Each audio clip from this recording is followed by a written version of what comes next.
Hello NEET and JW aspirants. इस video के अंदर मैं आपसे डिस्कस करूंगा unstable equilibrium. Topic belongs to work engine power. जैसा कि मैंने अपने लास्ट वीडियो में आपसे डिस्कस किया था, इक्विलिब्रियम क्या होता है और स्टेबल इक्विलिब्रियम क्या होता है। चलिए आइए इसको डिस्कस करते हैं। इसके अंदर सबसे पहले net force will act along displacement and the particle will run away। कहने का मतलब ये है कि अगर इसमें पार्टिकल को उसकी स्टेबल इक्विलिब्रियम से डिस्प्लेस कर दिया जाए, अगर पार्टिकल को, जैसे एक पार्टिकल है अभी तो ये रेस्ट पर है, नेट फोर्स कितना लग रहा है, 0, एंड मैंने सेंटेंस में लिखा है net force will act along displacement and the particle will run away. इसका कहने का मीनिंग ये है कि अगर आप पार्टिकल को उसकी इक्विलिब्रियम पोजीशन से डिस्प्लेस करो और वो फोर्स के डायरेक्शन में ही चला जाए तो आप मान लीजिए कि वो कौन सा इक्विलिब्रियम हुआ, अनस्टेबल इक्विलिब्रियम। जैसे मैं आपको इसी चीज को इसमें दिखा देता हूँ। ये जैसे कोई पार्टिकल, नॉर्मल फोर्स n और ये हो गया बच्चों mg के बराबर। अब पार्टिकल को आपने डिस्प्लेस किया, वो इस तरफ आया, mg कहाँ लगेगा, नीचे की तरफ। आप देखेंगे ये ऐसे, ये इसका प्रॉपर डायग्राम। नॉर्मल रिएक्शन हमेशा सरफेस से लगता है परपेंडिकुलर। अगर ये एंगल थीटा है तो बच्चों ये एंगल भी थीटा होगा।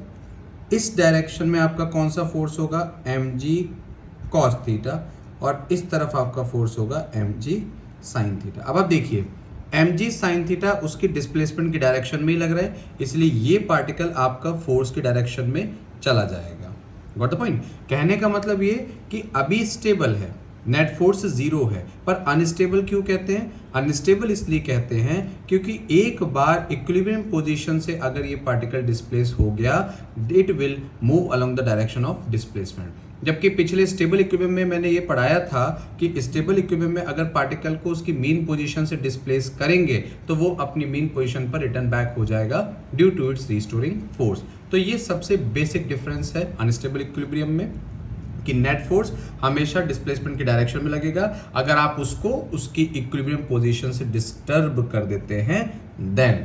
तो अगर मैं यहाँ पे आपको इसका एक ग्राफ भी दिखा देता हूँ, किसके बीच में, u और x के बीच में हम इसमें ग्राफ ले सकते हैं।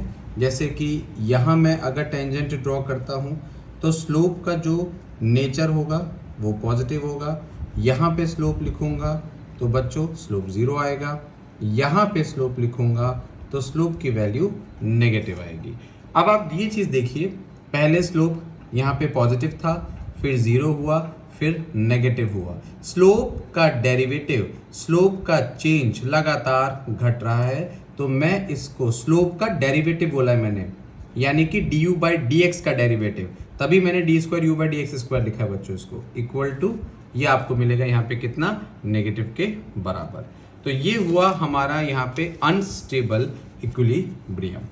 इसी के बाद अगर मैं आपसे बात करूं तो नेक्स्ट आता है न्यूट्रल इक्विलिब्रियम। इसमें तो आप देखिए जैसे ये ब्लॉक है, ये पॉइंट है जहां पे नेट फोर्स कितना है, 0। तो इस पॉइंट को अगर आप यहां भी देखते हैं तो भी आपको ये कितना नजर आएगा, नॉर्मल रिएक्शन इधर, mg इधर, इस पॉइंट में कोई बदलाव नहीं है। तो दैट मीन्स इस पॉइंट की पोटेंशियल एनर्जी अगर आप यहाँ से रेफरेंस के रूप में भी देखें तो ये पॉइंट अभी भी यही है, अभी भी यही है। तो इसका मतलब है इस बॉडी की जो एनर्जी है वो क्या है, कांस्टेंट बनी हुई है पोजीशन के साथ। तो अगर आप इसका स्लोप देखेंगे तो du बाई dx कितना बन जाएगा, 0 के बराबर, और अगर इसका डबल डेरिवेटिव भी देखेंगे तो बन जाएगा 0। यानी कि किसी भी कांस्टेंट का डिफरेंशिएशन करें तो 0 आता है। इससे इस बात को हमें समझने का एक मौका मिलता है कि पोटेंशियल एनर्जी यहाँ पर कांस्टेंट है। ये हुआ बच्चों न्यूट्रल इक्विलिब्रियम। अब इसी में मैं आपको एक क्वेश्चन भी पूछता हूं कि जैसे फोर्स और पोजीशन का ग्राफ है, सिंपल सी बात है, फोर्स और पोजीशन का ग्राफ कुछ इस तरीके का ग्राफ है। आपको मैंने ये पोजीशन दी A, ये पोजीशन दी B, ये पोजीशन दी C, ये पोजीशन दी D और ये पोजीशन दी मैंने E, और मैं आपसे पूछता हूं इसमें आइडेंटिफाई द इक्विलिब्रियम पोजीशन, ये पूछता हूं। इक्विलिब्रियम पोजीशन में भी आप देख सकते हो कौन स्टेबल होगा और कौन अनस्टेबल होगा।